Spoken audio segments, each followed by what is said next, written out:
Ciao ragazzi, benvenuti in questo nuovo video. Oggi andiamo a vedere come si sostituisce lo stop superiore della Dacia Sandero. Effettivamente non si era mai fulminato questo stop qui, gli altri ovviamente sì. Andremo a sostituire anche una lampadina dello stop di destra, quindi la luce di posizione in realtà. Ma quello che mi avete chiesto in diversi nei commenti è come si cambia la luce di questo stop qui. Le andremo a sostituire con delle W16W, le ho prese della Osram.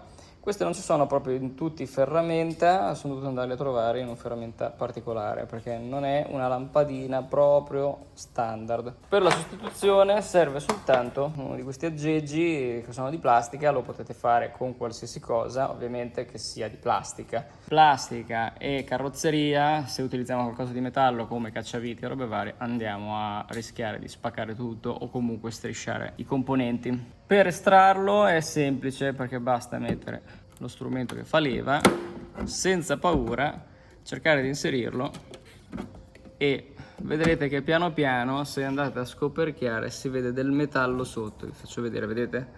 Quella parte di metallo che vedete lì dentro è la parte che va ad ancorarsi, quindi poi ci andiamo vicino e gli facciamo fare il suo stock. Esatto, in questo modo li abbiamo aperti, viene fuori. Se vi dovesse rimanere in mano questo qui, niente paura, adesso devo riposizionarlo con una mano sola perché nell'altra regola la telecamera, ma così vedete già che funziona. Avete visto che da me non c'è la lampadina, non perché è scomparsa, ma semplicemente perché nel provare a sostituirlo tempo fa, la lampadina mi si è rotta togliendola, quindi attenzione alle mani.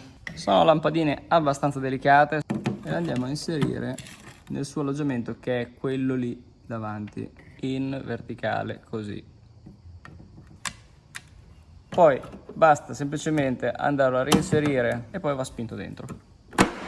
Uno di qua e uno di là e siamo a posto. Dato che mi è saltato pure lo stop destro, ma la luce di posizione, che è una W5W, una T10, per andarla a sostituire è semplicissimo. Qui c'è un bulloncino che si tira via a mano, lo svitate, adesso ve lo faccio vedere. Cambiare le luci in questa macchina qui è facilissimo perché c'è questo lo togliamo e adesso il fanale è già completamente libero, lo tiro e lui viene via. Quindi vado a spingere il connettore sempre con una mano sola e lo portiamo al banco.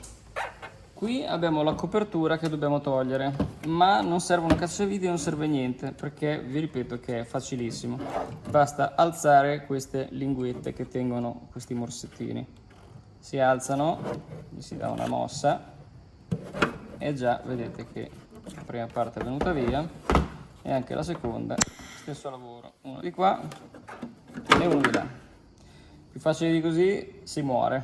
Quella che si è fulminata a me è questa, il filamento all'interno è spezzato e quindi questa non funziona più. Ho preso ovviamente i ricambi Osram, quindi le W5W, che per dire sono anche quelle che si trovano all'interno dell'abitacolo. Lo andiamo a reinserire e abbiamo fatto.